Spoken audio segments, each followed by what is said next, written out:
Hello, everybody, and welcome back to the Norwich City Central show. I hope you're all doing well. Not much to talk about in today's podcast. We're going to get right into things. We'd love to hear your thoughts down below in the comments section. If you are watching on catch up, we hope you're doing well. Do please give it a full listen and subscribe to the Norwich City Central show. We've just started, so we're going to get some people coming in now. Duka, how are you doing, mate? It's been a busy old last 72 hours or so. It's been mental, mate. It's been mental. I mean, the first away win of the season, I think the last thing any Norwich City fan was expecting is the announcement of Daniel Farke to be sacked. I mean, it was inevitable. I think giving our Premier League form under him, I think it was inevitable. But, after we won, everyone was in a good mood. I don't know. As much as I wanted him out, I thought Daniel Farke was his time to go. But I just felt empty. I felt empty when it got announced. I was like, I think it was the last thing I expected, to be honest, after winning, away from home. It was great. It was great. And of course, you were at Brentford. We were just talking, mate. It was your first away win in the league. And, you've been to a lot of away games, of course. And it's the first away game in the league you've seen since Villa away, which says it all, really. What was that day like there at Brentford? Because I guess you were the lucky 1,500 or 2,000 or so who got to see Farke's last game. See, that's what pays off, being part of that elite 750, so to speak, going to every away game. I think the only away game I missed in the league the previous season was Everton, where we won in the Premier League. So obviously I missed that one. And then the last league away win I saw was Villa when we won the league. So back in May 2019, but it's paid off doing all these away games and seeing us lose. When you get moments like that, I think it was special. It was really, really special. Brentford away was a cracking away day. On the pitch, capital. You can't ask for anything more. And then, the performance we put in as well, especially in that first half, it looked like the Norwich of old. It was. I think the players kind of knew it was Daniel Farke's last game and thought, we'll go out of this. We'll go have a shirt. We'll have a sherbet. We'll go out have a bang. And thoroughly impressed with that Norwich City performance at the weekend. And I feel a bit empty with Daniel Farke being sacked. I mean, it was the right time. He had to go. I think I wanted Daniel Farke out as much as the next fan, but you can't disregard the memories he's given us as fans. 2 championship titles. Yes, the 2 Premier League seasons weren't the greatest, but you look at some of the games that during those Premier League seasons, the Man City at home, the Everton away, the Spurs in the Cup, the moments he's given us as fans that we will treasure for a lifetime. The football we've played under him, especially in the Championship, has been phenomenal. Incredible, mate. And we can't disregard that. But simply the fact is he wasn't good enough in this league to stay. And, football is a results-based business, and that's the harsh reality of it. And obviously had to go. But fingers crossed, we get in a head coach now that will keep playing, I guess, a similar style of football in the sense that we want to beat teams by beating them on the pitch, playing football, and playing good football at that. And just getting results now. I think that wins really kind of put Norwich fans more on the front foot now. Because obviously there was a moment we weren't even bottom. Newcastle were bottom for a bit. It's crazy, isn't it? It kind of just springs to mind like, oh, hang on, we're shit, but we're not that shit. So, fingers crossed. Hopefully, when we come to Southampton at home, we get another win there, and the positive mindset just comes rolling back in. I think you summed it up perfectly there. I think we're going to go down the kind of Christmas Carol route in this podcast and talk a bit about the past, the present, and the future of Norwich City. Firstly, where were you when you heard the news? Because myself, I was out. Obviously, I watched the Brentford game on a legal stream. Cracking atmosphere, by the way. And then I went out with my mates for bowling, and I come back and I'm looking at betting odds for some reason, and I see Farke is like 1 to 10 to be sacked, so inevitably, just enjoying the win, having a nice evening out, and then Farke gets sacked, which is absolutely bonkers. Where were you, mate, when you heard the news? Because I imagine you're coming back away from Brentford. Obviously, I live in London myself, but so it's not too bad. In fact, the worst thing about it is I found the news out whilst I was on a date. So it was not ideal. So you immediately left, went out, it's like, I can't do this anymore. It was near enough like that, mate. I can't lie. It was kind of like, well, hang on, sorry, sweetheart. This comes first. This comes first. I'm sorry. But yeah, no, it was a. But that's the thing. As soon as I saw that news, it was so unexpected. It was. I mean, me being on a date is unexpected itself, but then me hearing about Daniel Farke being sat cost on it was the last thing I was expecting to hear. But yeah, no, it kind of just like took me by surprise. I mean, I've just seen a comment there. The timing is weird with Farke sacking, but I kind of like the way how we've done it, if that makes sense, because we've given him a chance to go out and win a game and go out with the best reception possible by the Norwich City faithful. And it's really nice as well, because obviously that it was good. We're talking about Norwich City, and although it was a really good win, we saw us go back to a 4-2-3-1, and in theory we would never have known whether Daniel Farke would have kept us up, although the evidence still shows we would have been well off it. But it was going to become a little bit toxic if it wasn't already, and it was probably not just for Norwich City's sake to give us the best chance of survival, but actually for Daniel Farke, because the longer you stay, the more it could hurt his reputation, his integrity, and it goes out in such a good way. And obviously, yeah, it could have got really, really nasty. So it was nice to have that win, to have the Farke wave, mate, at Brentford. So yeah, the timing was a weird timing though, wasn't it? Because obviously the news broke out kind of the day after that. Daniel Farke and the players didn't actually know about it. I don't know whether there was rumblings or whatnot. I mean, Farke kind of radically changed the system, but yeah, did all his post-match duties, and then the two men who have started it all, Daniel and Stuart, were put in a room together, and basically, yeah, that was it. So it was a really interesting and intriguing situation, particularly when you consider how close Stuart and Daniel have been. But as you say, it's a ruthless business, and probably the correct decision, you know. Oh, absolutely, and that's the harshness of football, I'm afraid, and you do have to kind of, yeah, take on the chin. Like you say, Daniel Farke went out in the best way possible. He was always going to get sacked. I think I said this before joining the podcast. You know, his Premier League record is appalling, to say the least. But he had to go. But the fact is, we've managed to do it in the best way possible, where he keeps his reputation amongst Norwich fans. Apart from that twat who brought that Farke out banner, apart from him, never be friends with them, Dicker, could you? No, could be friends with them. Unfortunately, I am, and obviously, I do not want to be associated with that. That is not me. I'm not a moron. I have football knowledge, so that is not me. Before anyone asks questions, but no, yeah, I thought Daniel Farke went out in the best way possible, kept his reputation amongst the majority of Norwich fans, and you know he. And he will always be remembered as one of the Norwich greats. He won 2 league titles. As Norwich aren't a big club. We can't think, we're going to be competing with the likes of Man United, Man City, Liverpool. We're not. We're simply not. But the fact is, the club is a top level championship, bottom level Premier League club. He's won 2 championship titles. He's going to go down in history as one of the best Norwich managers. But obviously his Premier League record wasn't good enough. Had to get sacked. And it has been done. Yeah, without a doubt. And as you say, it was kind of the sadness when we saw the news, but also nostalgia as well, because those championship seasons, particularly the 18-19 season, I mean, you could not script a better season in terms of drama, excitement, Ipswich finishing bottom as well. It was just an absolutely bonkers season. And we're going to be coming a little bit later and talking about the future for Norwich and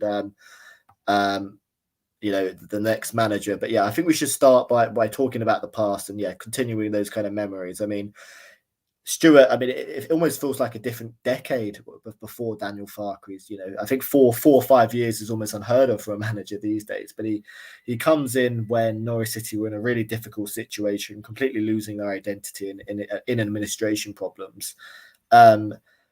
How did Daniel do it in terms of those incredible seasons, in terms of transforming Norwich into the club they are, now? Because it really is truly a magnificent story with Daniel, and it all started in that kind of 17-18 season with Maddison and Murphy. I think it was almost a never say die attitude with Norwich, wasn't it, in the early years of Daniel Farke, especially in those first 2 seasons in parts. And I think, what springs to mind for me in his first season was that sort of 6-game run unbeaten. And I can remember, for me, the one memory, I think a lot of fans will forget this, is Hull at home. Nelson Oliveira in the 96th minute. Yeah. And that's sort of like the first memory where we saw Daniel Farke's passion, where we saw the team have that never say die attitude, and getting that draw on that day. And I think that that season was an absolute shit show, if we do say so. It was a very much a transitional period. But the following season, holy moly, there was a lot of memories.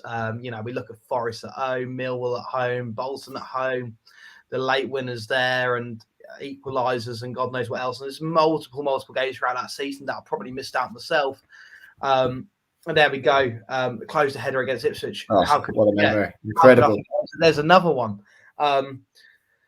And Daniel Farke had just brought that never say die attitude, and also with some beautiful football that the Championship had never seen before. There was this also integrity about him as well, wasn't there? On the pitch? Absolutely. And that's what really was so impressive about Daniel as well. I'll say this now. I think Daniel Farke turned Norwich, a Championship football team, to open up people all around the world, open up their eyes to Championship football. And the fact is, it can be beautiful. And Farke had done that by Norwich steamrolling on the sideline. Exactly. It was just Norwich steamrolling the league twice, not playing long ball, not being, dirty twats or whatever, not breaking legs on the pitch or whatever, but by playing beautiful football and beating teams on the pitch at playing football. And, it just came unheard of. I think it was that second season when we played Bolton away, and the video went viral. And it was, I can't remember whose goal it was. I think it might have been Timo Pukki's first of the game. And the video, to build up to that goal, the video went viral. And people were like, this is Championship football, and it's that what Daniel Farke brought that. He brought, possession-based football to a level that the Championship had never seen, where it became viral and people loved it. Pep Guardiola loved it.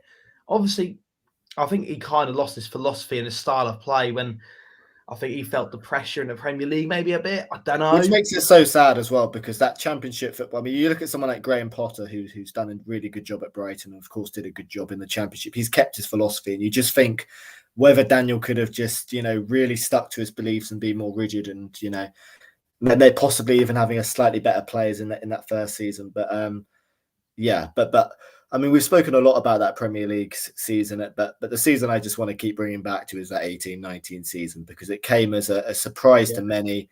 I remember we met up, I think, for the Ipswich game, which was quite early on in the season, and it was a game in which Norwich City were coming into really poor form, and there was question marks even about Daniel at the time, because obviously after a pretty average first season where he was still transitioning and having not the best results coming into that second season.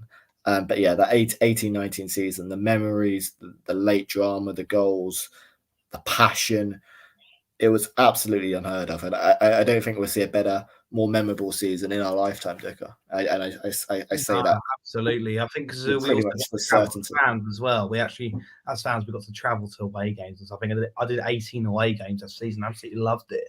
And I only saw us lose away once. And that season was beautiful, because we demolished teams at times, and it was great. 4-0 wins here and there, great. But we also had the moments, the late draws, the late equalisers, the late winners, and there we go. That's summed it up perfectly for me. We've been put on the edge of our seat throughout the whole season watching Daniel Farke ball. And it was great. It was great. We had a great time as Norwich fans. But it was always the question, would it work in the Premier League? Are the players good enough to play out from the back and take on the pressure that the biggest teams in the world will give? And simply no. And I think that did hold up the issue. But at the same time, we can't forget that the memories that Farke brought us. But even in the second season of the Championship, we demolished it. In fact, you'd argue that second season we was actually better as a team. It wasn't, of course, no fans could go to the games, but a lot of those games in that season, season just gone, were just easy kind of 2-0, 3-0 wins, and it was just we steamrolled it. Yeah, absolutely steamrolled it. Absolutely incredible. And what's your favorite game from that season? Because I think of that season, and I honestly can't choose a favourite game. You've got the Villa away, last game of the season. Blackburn at home, of course. The night was pretty special. A certain someone saving Timu Pukki, and then other games as well, like as you say, Nottingham Forest, the Bolton game at home. My personal favourite, the 4-3 win over Millwall. Just I'd ask you favourite goal, favourite game, and just favourite Farke moment, mate. Favorite game, favorite Farke moment. I think I have to go with in terms of drama, the 4-3 against Millwall. But also the 2-1 win over Blackburn to seal promotion at Carrow. That was special. I think favourite game was Villa away. I think it has to be. You're winning the league. You're winning the league. In that season, definitely. Favourite moment, 4-3 over Millwall. Every time. I don't know. It's torn between Onel Hernandez with Forest, and it's torn between the two. But either one, they're both in the same situation. Comeback situation, last minute, dying embers of the game, never say die mentality, and we get the win or the draw in that case. And but I think the best game, you can't look past Villa away. We won the league. We lifted up the trophy. The 3,000 travelling fans of Villa Park got to see Norwich City lift the trophy. It was great. I had a great time. It was a good day, mate, wasn't it? I think also, the promotion at Carrow Road in itself was special. Forest come back as well. Incredible to score a 96th minute equaliser or 96th minute goal and then a 98th minute equaliser. It was something like that. It was absolutely unheard of. Favorite goal, I think, as you say, probably the one against. I've got two, either against Bolton, and both of these goals. We scored some long range stunners. Mario Rancic, behind most of them, but in terms of goals and what Daniel Farke did in terms of possession based football, I think of the Bolton game at home. Timu Pukki's first, although we scored brilliant goals throughout in that game. And also against Sheffield Wednesday in that Sheffield United in that 2-2 draw with Onel Hernandez. Just the level of play, it was unbelievable, mate. Unbelievable. The one touch, I can't. We're talking about Daniel for me in his whole time at Norwich City. For me, that second goal, the Todd Cantwell goal versus Man City. Yeah, for me. But my favourite all-time goal will forever be Mario Vrancic at Villa. Forever be. That will forever be it. Right in key. Even against or against his free kick against Wednesday. I think the goal to kind of seal us the title for me, because at that point, it's still touch and go with Sheffield Wednesday at that point. But then when Vrancic scored that goal, the chaos in that away end, the carnage that he caused, and to celebrate with the away fans as well was great. But every goal that I saw live under Daniel Farke was just celebrated with such joy and such passion. And it was a great era to be under. It was just, shame it didn't work out, but it was time for him to go. Yeah, definitely. And I think my favourite moment is, and I'm going to reenact the favourite moment now and absolutely butcher it. But how was that? Did you see it? Was it the wink? Was it the wink? I tried to. I can't wink. I kind of get butchered a lot for my inability to wink. And of course, that game against, the 3-0 win over Ipswich, you haven't even mentioned it. Paul Lambert coming back to town and Paul Lambert losing his head, police officers having to run on the pitch to restrain the manager. And then you've just got Daniel Farke in his Parker, cool, composed, just winking to the camera. It's just unbelievable. Yeah, no, it was class. It was class. But should we talk about the present? Yeah. That Premier League. We've done quite a few podcasts on it, and we love Farke, but we've been a million miles off it. Not just in that, this season, but also last season as well. Where do we start with Farke kind of this season? And poor. It was atrocious, and I think that's where we do have to be brutal. We do have to be honest with ourselves. Yes, we love Daniel Farke for what he's done, but it's also been poor. It's been atrocious, and I think after Watford at home, I kind of edged towards the Farke out section. I was like, I'm not seeing a formation that works.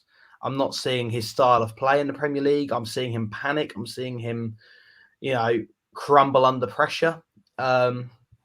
And for me, it was time for him to go then. And I think the three managers I wanted back then have all gone, and that was in Claudio Ranieri, Chris Wilder, and Eddie Howe. So, those three out the question. I can't choose either one of those. But yeah, no. But by that point, it was time for him to go. Then Everton away came around. That was an absolute shite show. And then it was pouring from there. Obviously, got to drop Burnley. Okay, got to drop Brighton. All right, sweet, nice one. Not really good enough though, is it? Chelsea away came around. It was that was the day, and up until that point, I was maybe possibly blindly still kind of wanting it to work for Farke, but I think that 7-0 defeat to Chelsea signalled it to me. And I know obviously we're not going to beat Chelsea, or it's highly unlikely, but just the manner of the defeat, and then the 2-1.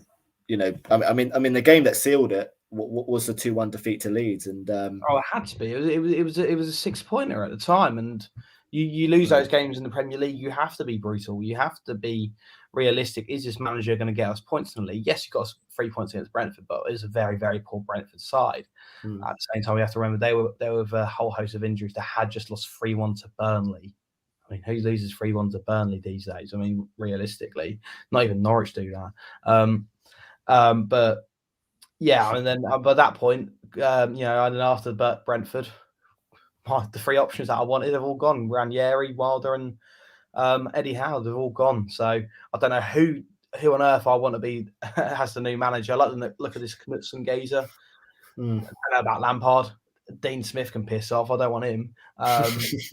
But yeah, it's a weird time. What do you think Stuart saw in that Leeds defeat? Because for me, and what was so disappointing about that Leeds defeat was the clear lack of identity on the pitch. We're 2-1 down with half an hour to go, and we could have been playing for another 6-7 hours, and we wouldn't have scored. The lack of identity, and it's so sad to hear. It's so sad to talk about, because as we was talking about earlier on in the podcast, the brilliance of Farke balls just not being replicated in the Premier League, where the players have lost that confidence and belief. But yeah, for that Leeds performance, for me, it was just the lack of identity, and that must have tipped the decision over the edge. Absolutely, man. I think you put the nail on the head there. He did lack the identity. I think that the whole philosophy just kind of went out the window. It was long ball the whole game as well, which wasn't rich. And with the seasons in the past, even the previous Premier League season, you could identify what we were, and then by the style of play we were this season. Ain't got bloody Scooby Doo apart until Saturday. And Saturday we were Travolta again. It was fantastic, but yeah. I mean, and then that's what almost makes it more confusing and annoying, because it's not as simple as we played a 4-2-3-1 and we won the game, but I mean the players, Leeds Malou, Rashita, Dow were a lot closer to Pookie, so Pookie wasn't more as isolated. We had a higher press, playing with more intensity, and that kind of worked. Yeah, we're going to be getting into the managers. Lampard has been interviewed, apparently. He's been in Norwich. I don't know about if he's been in Norwich, but he's certainly one of the favourites, isn't he? Seb reckons super frank. Beck, Leeds game was poor. Yeah, we looked like a Mick McCarthy team. It was hoofball, and after 4 years, when the game plan is Grant Hanley hoofing it to Timo Pukki, you're in trouble. Hope to see Cantwell and Gilmore come back in. Yeah, me too. And that's what a new manager you'd hope is going to do, install something different, which I think we've needed if we want to stay up. Norwich talk. I think this is Ben. Hope you're doing well, mate. Ranieri, surely not Duca. Claudio Ranieri, yeah. Are you sure about that? I mean, after the Watford game, yes. I kind of wanted Ranieri. I thought, someone to make the players respect him. I feel like Farke at that point kind of lost the dressing room in some sense. We did see that with Todd Cantwell slightly. I don't know. There seemed to be a disagreement there. I don't think even Todd Cantwell near enough said it publicly, and then they didn't see eye to eye at points as well. But I thought Claudio Ranieri is a very strong character. Will demand respect from players. Will be very sort of on it in that sense, and a good man manager in that sense. And I thought, as well with his style of play and his ability in the Premier League to do well, I thought Ranieri was definitely within a shout at that point. Obviously now he's at Watford, it's a different ball game. He's absolutely out the window. But at that point, I thought Claudio Ranieri was a good shout. Do you think that obviously the 2-1 win over Brentford? Do you think if Daniel Farke started with the 4-2-3, we've played the 4-2-3-1 for most 2 years ago and it didn't work, but do you think if we played the 4-2-3-1 and played with the same intensity, pressing higher up the pitch, which we've lacked all season, do you think that would have made a difference? Do you think we'd have more points on the board? And do you think even if from that performance you saw against Brentford, did that give you any kind of optimism that if Daniel was to stay in the role that we could turn things around? Because it was a complete difference to what we've seen before.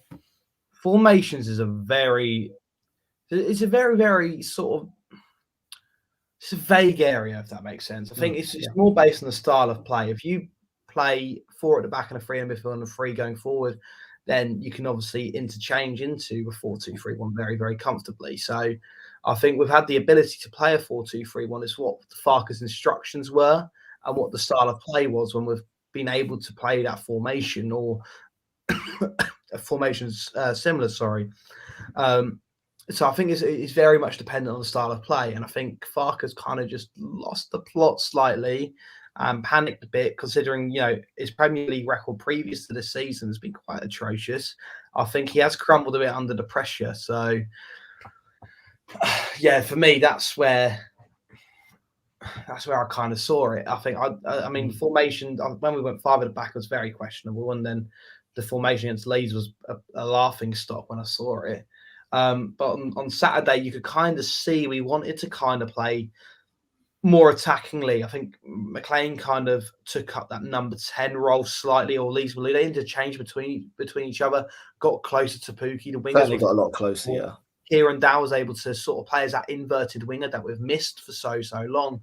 And it worked for me. It worked excellently. And but again, I think formations is a very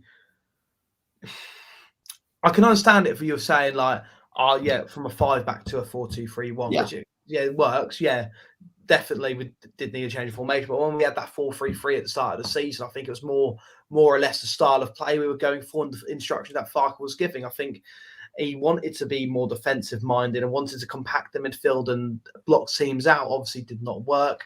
And then changed it by going into a 5 back and block them out lower down the pitch and cause ourselves into more trouble, which it did. Look at Chelsea away. But for me, it's more about the style of play, and he got that back again on Saturday, but too little, too late. Yeah.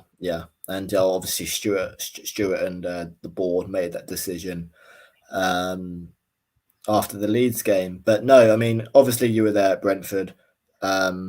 What was that kind of moment like? We've spoken about it briefly at the start of the pod, but what was that moment like seeing obviously Farke in kind of an old style back? I mean, to be honest, the second half, it wasn't particularly great. It was more so that kind of defensive resilience, which you had to show. Missed it. Yeah. But that was great. I love Daniel Farke coming over and doing the Farke lap because that's what we've missed. We've missed a passion. It's been a few Premier League games, hasn't it?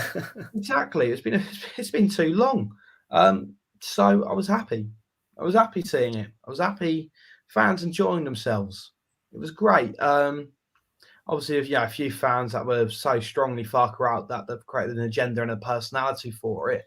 Obviously, they weren't too enjoyable of it. But for me, it was great seeing him come over and show support. I think at that point, we all knew he would get the sack at some point. But if he was going to get us wins, we'll be happy. We're here to support the team, aren't we? We're not. If Farke isn't doing well, yes, we'll be critical. If you want him out, yes, we'll say so. But if he wins a game and we play well, yes, we'll be happy, and yes, we'll support it. So that's the life of a football fan, I guess. But no, the atmosphere was incredible. Fans, a Brentford fan, come up to me after the game and he said Norwich fans are the best fans at Brentford all season. So what can I say?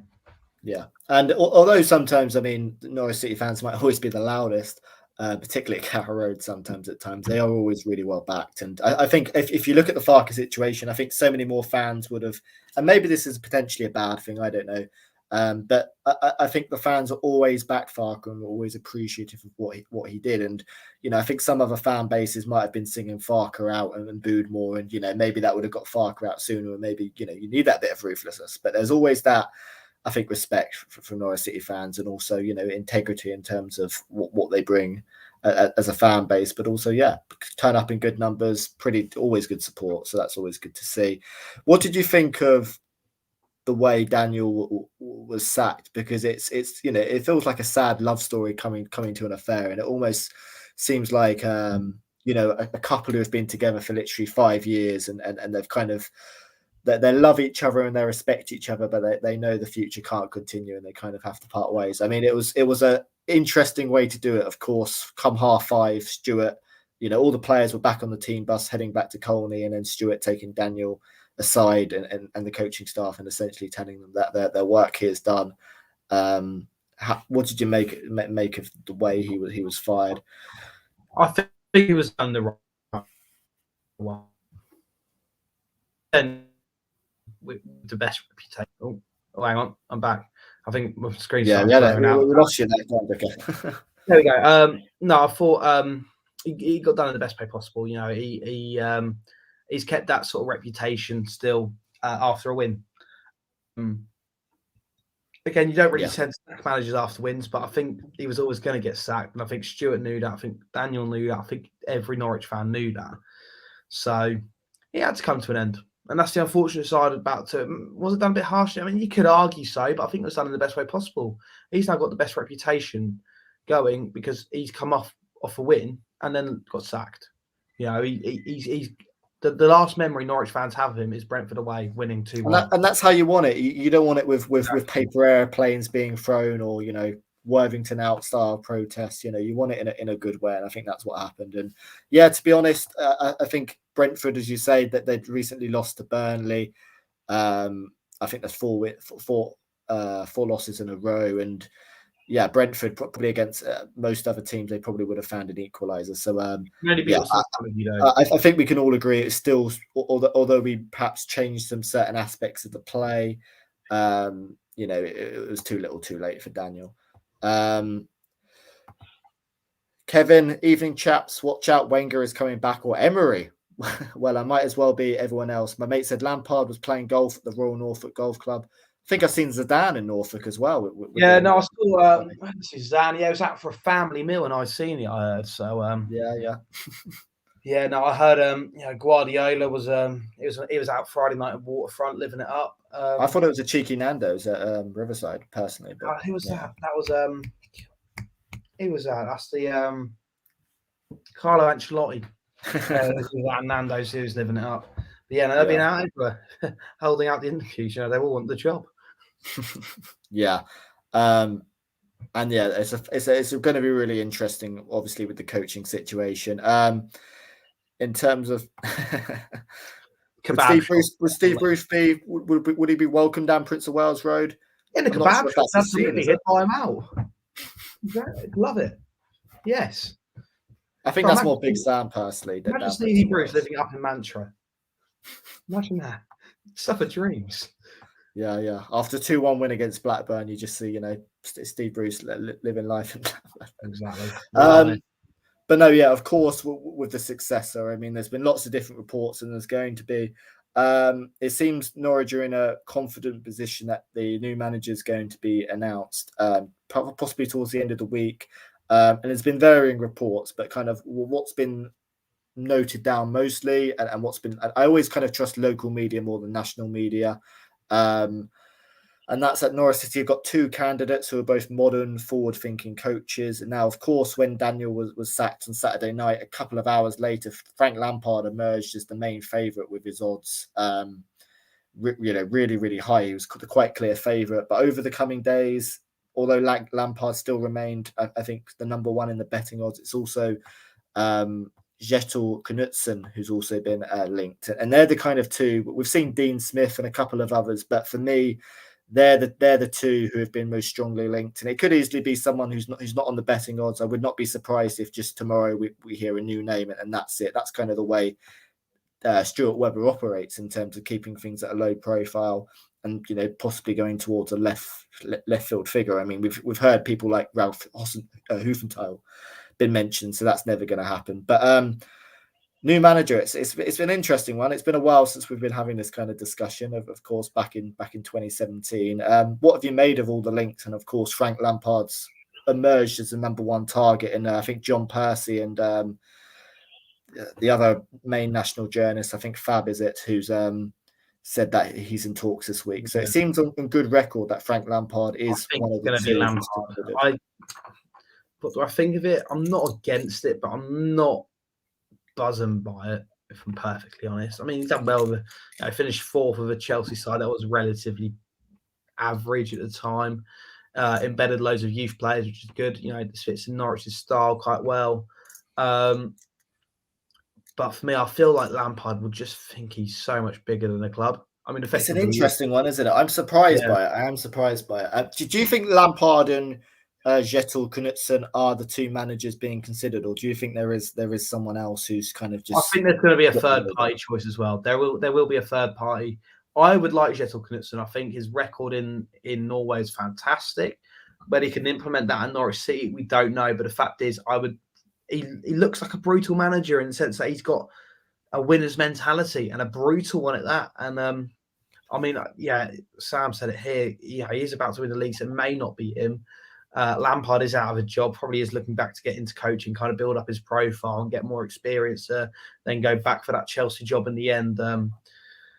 But what I want to see, Ducker, I want to see Kjetil Knutsen come into Norwich, and I want to see at Carrow Road at every single turnstile, Kjetil Knutsen crisps. It's a brilliant opportunity to have a sponsor with Kettle Crisps, and I am the biggest advocate for Kettle Crisps. They are without a doubt the best brand. So for me, Kjetil Knutsen comes in, we have Kettle Crisps and pies before match, and I don't think life is good again. That's my absolutely. And I did this go to sound very crude, but this is something on Wikipedia about Knutsen, biggest schlong in Norway something magazine. And I thought, you know what? Get him at the club. Get in there. Sign him up. Oh, imagine that wouldn't be the Farke way. It would be something else. But it'd be something else. But I think Knutsen is very much. It'll turn into a bit of a meme, I feel, but a good one at that as well. Yeah. I think it will be Lampard. Do you? To be honest, as long as they're selling Kessel Crisps back again at Carrow, that's what I want. Oh, no way. Kevin, I think it'll be Lampard or someone we've not heard of. The Knutsen guy is never going to leave his position. Well, this is really interesting about these two names because Lampard and Kjetil Knutsen are both modern forward-thinking coaches, and they kind of fit the bill. But and I hate to say this, but cons against both of them. I think Lampard, you touched on really well. I mean, his net worth is more than Delia Smith, and he seems like a really big character. And would he listen to Stuart Webber? Would he want, he's with Derby and obviously with Chelsea, he's doing things on a massive budget. So would he be willing to work on a lower budget? He's a really big personality, a really big character. I'm just not entirely convinced he would. It fits Norwich as a character. And then the big issue with Kjetil Knutsen, I mean, we can talk a little bit about his record. I think he's come out of nowhere as a manager in recent years. He's done incredible things in Norway. Of course, he's going to win the league with a quite a lowly rated side, really, in Norway for the second year in a row. Breaking goal scoring records and whatnot. He's inflicted the biggest defeat in Jose Mourinho's career, 6-1 defeat this season against Roma in the Europa League. But the one issue with Kjetil Knutsen is, he's going to win the league again. I get this. He's going to win the league again in Norway. This is what I was going to say. Two things, and it's difficult because Graham Potter, has come to England and done a terrific job. But the most he's ever spent on a player is 300 grand. Can he do it with some of the big personalities in the league? In a league he's improving of, like the Championship, perfect, but to go straight in the Premier League. Is it a big step too far? And also, He's currently about to win the league in Norway. I think the Norwegian league finishes in December, so you've got a few weeks there. And also, he's still in the Europa League, and he's kind of been building up this project. And I get Norwich is really lucrative. Yeah, and I get Norwich is really lucrative. I mean, it's a Premier League opportunity, which he's probably never going to get again. But would he still have that kind of, would he be willing to wait a few weeks? And in a Norwich situation, I don't think we can afford to wait a few weeks. Absolutely not, mate. Absolutely not. It's not for me. It's Norwegian football. But would you not argue Graham Potter's done it in, in Scandinavia, and Daniel Farke came from nowhere. I'm not saying that Knutson's a bad manager. I'm saying that the standard of football there compared to the Premier League and sort of the pulling power, and sort of the profile he'll build from getting relegated from the Premier League, and joining Norwich City now will give him a better pulling power and a better profile than what winning the Norwegian League will do. Mm. And yeah, you can argue against it, maybe, because he's getting relegated, but Norwich were already relegated though in most people's eyes. So it's not a lot he can do as long as he installs a bit of fight into the team, and we put a bit, we get some good performances, and that's what we need to do. But the fact is, even when he joins, he can join Norwich right now. He'll have a better pulling power, better profile than he would have if he won the league right now at that Norwegian club. Mm. Because of the stature of the Premier League. Possibly, but I mean, just looking at what he did though with Bodo, I think it is. I mean, 30 games, 26 wins, 103 goals, and I know it's the Norwegian league, but he's still been able to implement a style, a system, and they've come out of nowhere. They're a team out of nowhere, and he's built them up. And also, he's still got that experience in the Europa League as well. He's inflicted Mourinho's biggest defeat. Absolutely. I mean, the Europa League situation is completely different. But Norwich City are going to be there in 3 years' time anyway. Ben Gibson leading us, and Jordan Van being the next Virgil van Dijk. So don't really see the issue there. We just got to wait a couple of years. But no, I get that. But again, it's the Premier League. Any manager in sort of his position, look at Graham Potter. Championship club comes calling after going on a massive Europa League run, and I think he would have had Europa League football the next season with that club as well. Mm. Went to Swansea in the Championship. Swansea. He went to an absolute dive in a shithole country.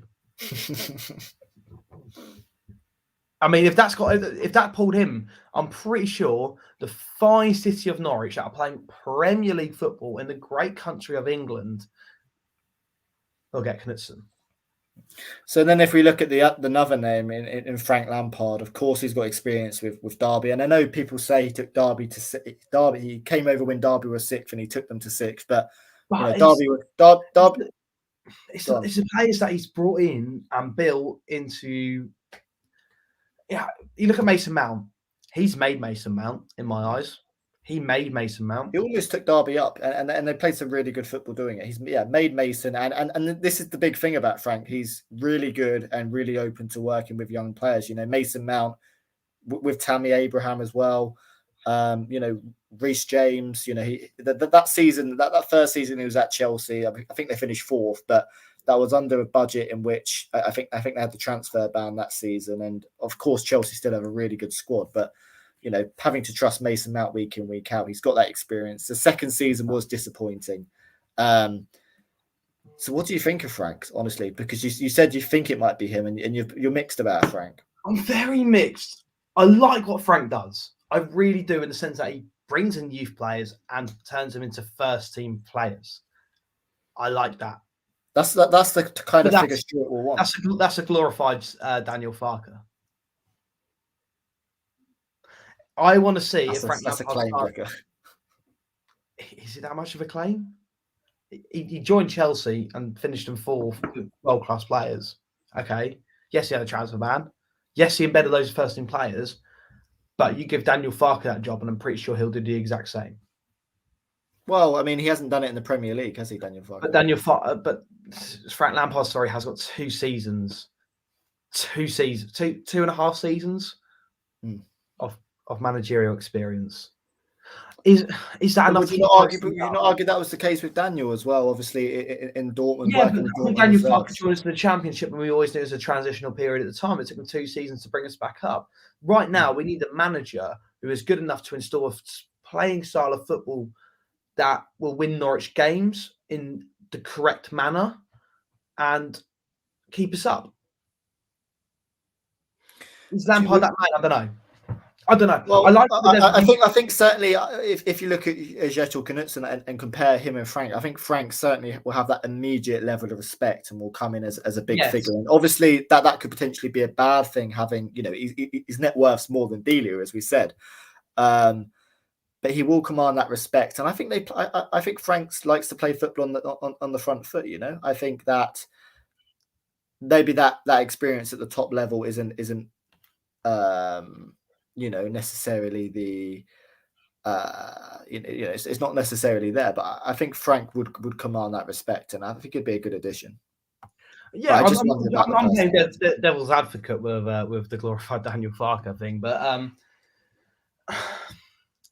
I'm just not too sure on that. I'm very set on Knutson just because of his Wikipedia profile. I think it's fantastic. But also that he's a serial winner. And what Norwich City, I think... I would argue Frank won a few things playing, I wonder he kicked a ball about okay. Yeah, he weren't too bad, was he? He was all right, wasn't he? Never done it with England, though, did he?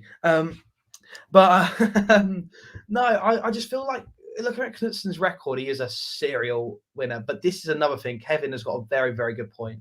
I think the pulling power in the transfer windows, you are looking at Frank Lampard to bring in, Mason Mount on loan. He'll bring in Kai Havertz on loan, bring in Timo Werner on loan. We'll end up then going like Kante and Matthias Norman in the midfield in January. It'd be fucking fantastic. But no, the pulling power that Frank will have is going to be extraordinary. We'll see a lot of Chelsea players come back on loan. I think Billy Gilmore will. He might start kicking a football about. Exactly, that'd be good to see. I mean, I haven't seen him do that for God knows how many months. I think the last time he played Premier League football was probably Leicester, wasn't it? Which is just atrocious. I think it might have been Leicester. Yeah, I think it's Leicester or Watford. Yeah. Super Frankie Lampard. Lampard overachieved that first season. This is Sam. He's a Chelsea fan. How did Frank do? Sam messaged me. How did Frank do in that first season? Because obviously the second season, Timo Werner was in, and it didn't work out in the end. And Chelsea fans thought it was the best. But were Chelsea expecting to get top four in that first season? And how did Chelsea play? I mean, need we say more? Get the bus driver in, Farke. Get a bus driver in. Let's do it. Get me in. I won Millennium Arch a game as gaffer on Sunday. Get me in. I'll go for the job. What would you say? Let's say we're we're playing against Southampton. It's 1-1 at half time. What kind of half-time talk do you put in to instill belief in these players, Duka? Have fun. Trust each other. Be confident. Play with no fear. Win games. Score goals. Enjoy it. Get your coaching badges. That's all I'll say. Got my level 2 somewhere, right? Yeah. Masunda. I mean, good young talent. Gilmore will benefit from Lampard appointment. Yeah, most definitely. I mean, Billy's just been left in the cold, and Daniel, sometimes works brilliantly with some youth players, but also, some youth players have not developed under Farke, and for whatever reason, Billy's not played. It might just be Billy's not good enough. We don't know, but I'm pretty sure. Good enough. I think he just. I don't know what's going on with Daniel Farke and the players. I don't think Daniel Farke is as good as a man manager as what we've all made him out to be. I'll do it £500. Well, I'll do it $4.99 a week. So Norwich City, I'll take it first. Also got my level 2. I think they might. I think that's quite a convincing argument. The money, to be fair. Yeah. That was a good. What else you need? I've got a bus driver's license as well somewhere, so we need that as well. There we go. I think if Big Sam comes in, I think we can pretty much agree we're selling our season tickets. Yes. I think we'll be running down Prince of Wales Road naked, Duka. I just don't. I can't see that happening for the life of me. If Big Sam comes in, I'll eat my hat. Yeah, it's a good point. So yeah, on the Jettel Knutsen versus Frank Lampard debate, you are on. I'm on the Knutsen side slightly. I'm very torn. I'm very torn between the two. I think what's really interesting is that I think Kun did a poll on who they prefer, and I think 60% was Jettel Knutsen and only 20% Frank Lampard, and you would not see that in many clubs, you know. But that kind of sums up Norwich and the kind of philosophy we're in, going with left field appointments as opposed also to how the fans big have installed names. that philosophy as well, because this philosophy was created by Stuart Webber and Daniel Farke. The fact we're going for a coach with a serial winners mentality, where we've never heard of him before, but we've looked up on his records, we've looked up at what he does, we've looked up at his style of play, and we're like, oh, hang on, we're hooked on that now. But if it was Norwich 10 years back, and the two managers were there to choose from, Norwich fans would choose Frank Lampard. But it's the philosophy and the sort of mindset that Stuart Webber and Daniel Farke have installed into the fans, and the fans have bought into it. It's still going long after Farke's gone. I mean, not long after, a few days after, but it's still installed in the mindsets of the fans. And he's leaving them. He's left behind a mark, and such an important one at that. Yeah, definitely. And I think but do you think that mark's necessarily useful? Of course, in the Championship it is, but would you argue that kind of underdog mentality is useful for Norwich? Is that maybe what's let us down? I don't think Knutsen's maybe an underdog. I think he's just an unheard of name, but you look at his style of play, you look at his mentality. I think his mentality is completely different to Farke's. Farke's was very much, we're the underdogs. We'll see if we can win. If we don't, we're the underdogs, so it's fine. No one will give us shit for it. Knutsen's like, we're going to fucking win every single game this season. We're going to absolutely beat him off the pitch. Yes. Yeah. Then that's really interesting because we've heard quite a lot of Norway fans, and they've said if we come up against a team like Chelsea, for instance, you've seen them. They are, Bodo. I think they have a really small ground. I think they're kind of the city only holds about 50,000 people, and as I say, they beat Roma 6-1, and he, from what they say, he has a fearless mentality of going into games expecting to win. And I think you need that at this top level. You need that fearless mentality, and I think that's what we've lacked under, Daniel Farke. But I think both managers, Frank and Jettel Knutsen, if it is going to be one of those two, it could still be a left field appointment we haven't heard of. But if it's going to be one of those two, I still think they have plenty of pros. They are both modern and forward thinking and like to attack. But there's obviously, as with anything, cons with them. But if I had to choose one, I think I might just lean towards Jettel Knutsen. But I think I'd be relatively happy with both. Convinced you are. I'm convinced you. Compelling argument. I'll keep one at the bottom, and no, we're not. I'm just saying the name. I've seen the name. No, not the one below. The one below. Who do you want? Dean Smith. What do you think, Ducker? No. He did well in the Championship. What?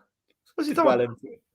Grealish coached Villa, mate, not Dean Smith. You look what Grealish left, mate. Dean Smith was in the shitter. He brought in Buendia and try to turn Buendia into a number 8 rather than a winger.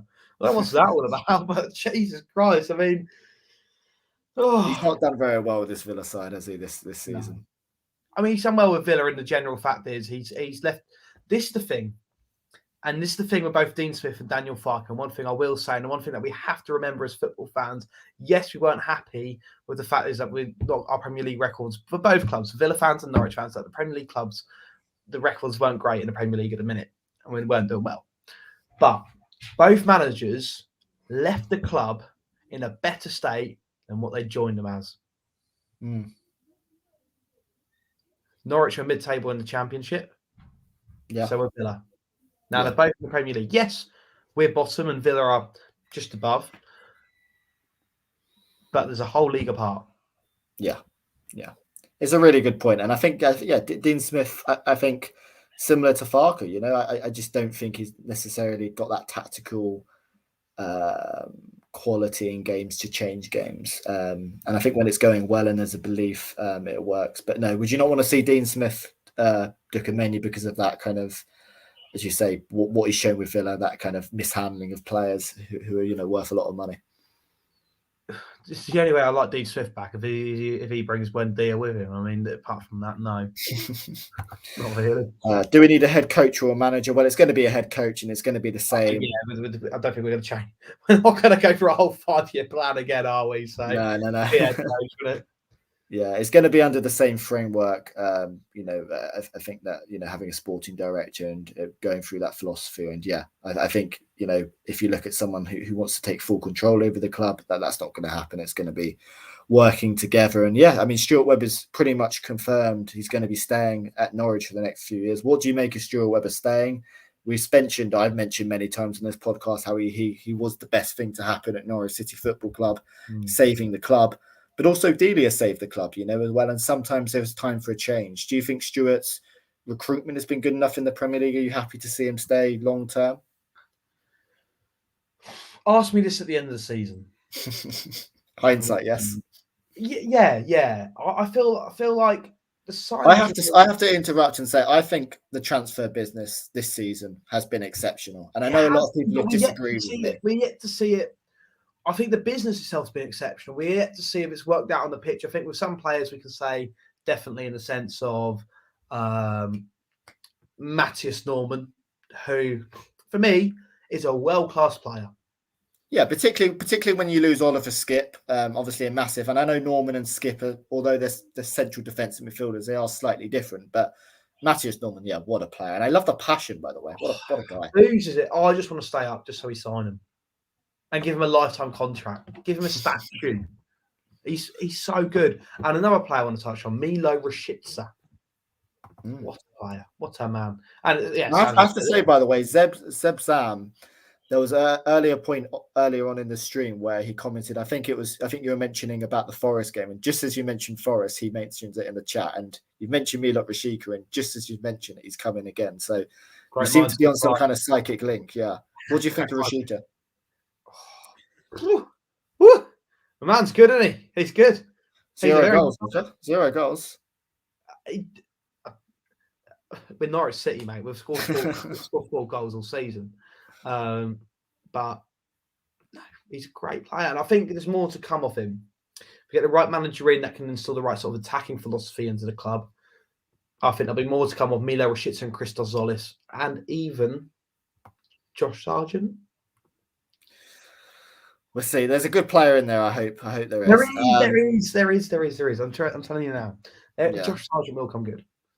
Jimmy Guy, thank you for joining the live stream, mate. Doesn't seem very Webber-like that they are deciding after sacking Farke. Surely they've already figured it out ahead of time. Why are we already losing time? They should be training by now. What do you think by that? Do you think Stuart knows the guy? I mean, the longer it goes on suggests no. I think that's clutching the straws a little bit.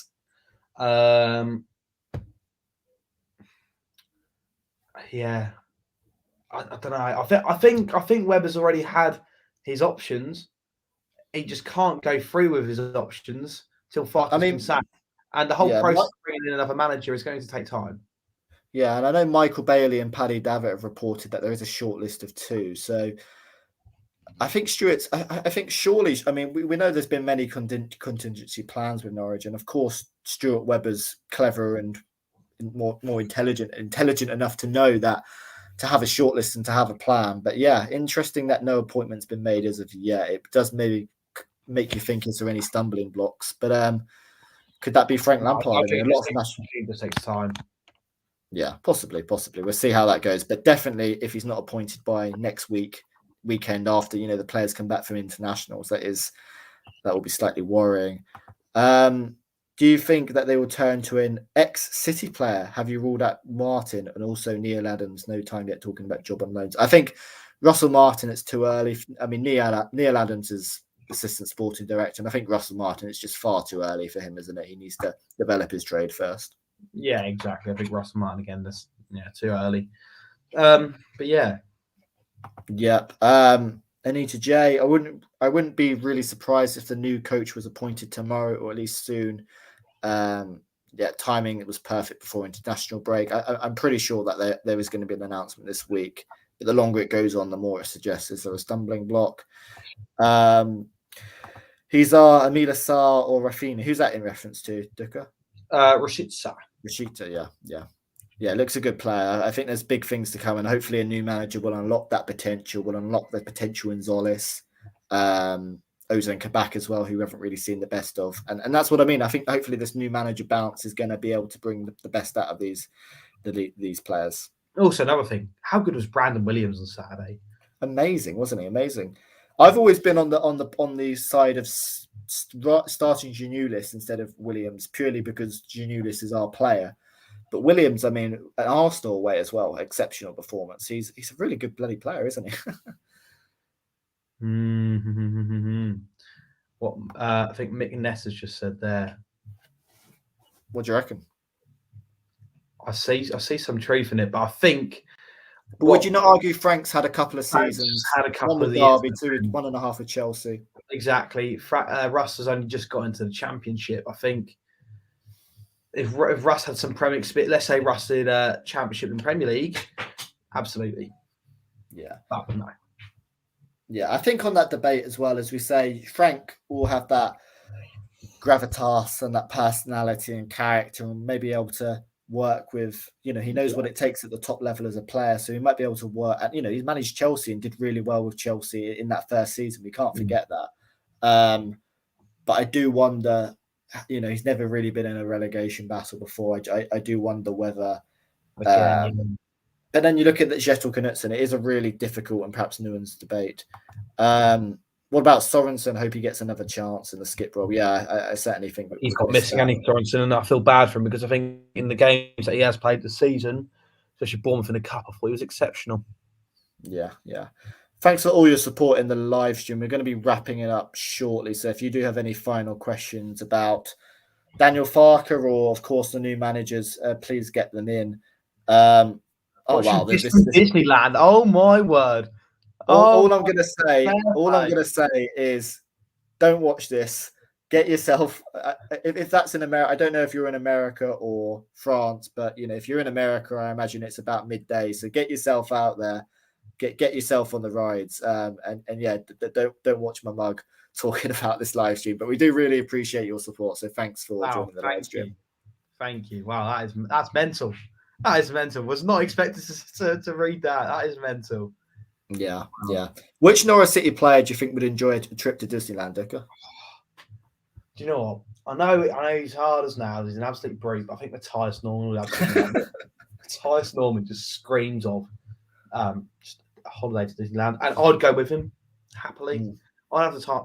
I'd propose to Matthias Norman out at Disneyland. Is that who you're on your date with, Dicker? I wish it was. He found out the news at the same time. Yeah, definitely.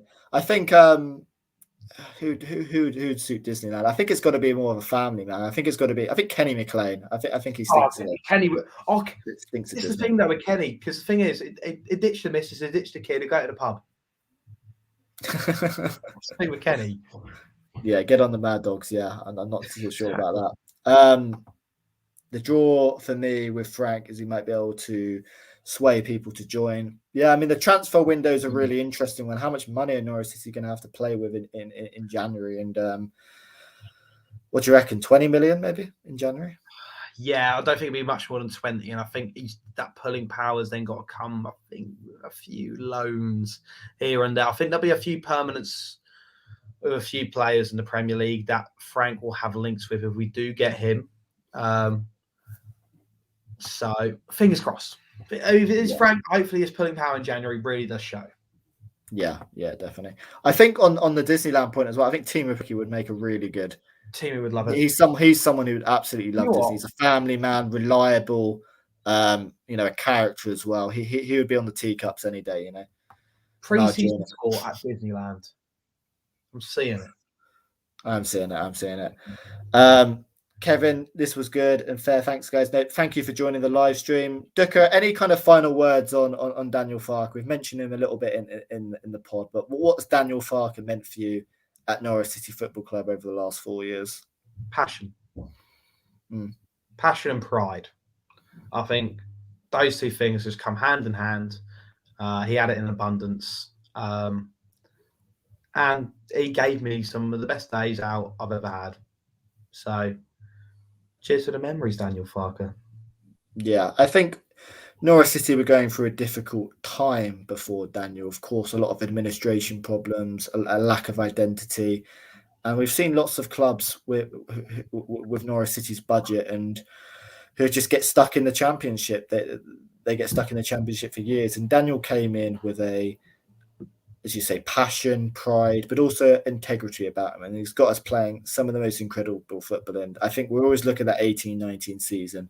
Of course, that championship season as well, behind closed doors, but particularly that 18-19 season. And we'll look back at that in years and years to time and just say, wow, because of the memories, because of the football, and because of the drama. And he, I think, has reinstalled so much hope and optimism in Norfolk as well. You know, I think we were in a really bad position before Farke came in, and he's come in and he's just got so much integrity and pride about him. And he's, as you say, he's reinstated that love for many people as well for Norwich, because the football was pretty dire before that. And you know, he's got Norwich City playing football in the, particularly in the Championship, in the right way. You know, passing between the lines, beautiful attacking football, drama, and I think he's made a lot of people fall in love with going to Carrow Road again.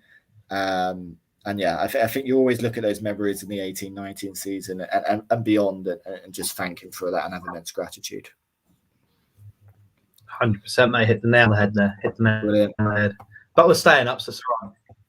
Yes, yes. Kjetil Knutsen's Yellow and Green Army, something like that. How about, like, similar to Cowley brothers here, Kjetil Knutsen and Frank Lampard? Oh, yeah, gets me excited. Yeah, yeah. That's a lot of fun. Duka, it's been a pleasure. Thank you, mate. It's been really good to talk to you. Got your link in the description. Yeah, it's been really busy for you at the moment, but you're going to start obviously uploading more again, and I want to see these match day vlogs, Duka, because I was really enjoying them. I know. I've had to stop for a while because uni's getting so busy. I'm hoping on the end of December I can kind of get on top of things again, and you know, midway through December, get on top of things with uni and work again, and then hopefully get cracking on with YouTube, which is a very, very, very busy period at the minute for me. I can barely keep up with myself. So, but yeah, fingers crossed, get a bit of time to carry on with the YouTube channel. But yeah, there is loads of old content from the season still on there if people do want to go watch it. Yeah, definitely worth a look. If you are new to the channel, guys, please do subscribe. We do these shows. We try and do them every week, and yeah, it's been a lot of fun to talk to you, Duka, about Norwich and about Daniel Farke. So thank you guys for watching. Any final message you want to impart on the viewers, guys, but before you leave, Duka? We're staying up. We're staying up. We're staying up. Staying up. We're going to Europe. Yes. I love that. Thank you guys for watching. I hope you've enjoyed this podcast. It's going to be a really interesting time looking ahead. And hopefully the next time we do a live stream, we've got a manager. And it's going to be exciting. It's going to be new. We love Daniel Farke. It's going to be new, but it's going to be exciting. And yeah, hopefully he can keep us up in the Premier League. It's going to be a tough ask, but yeah, I think there's more confidence now and a bit of fun going into the season. Thank you for watching, guys. And yes, we'll see you later. Cheers, guys.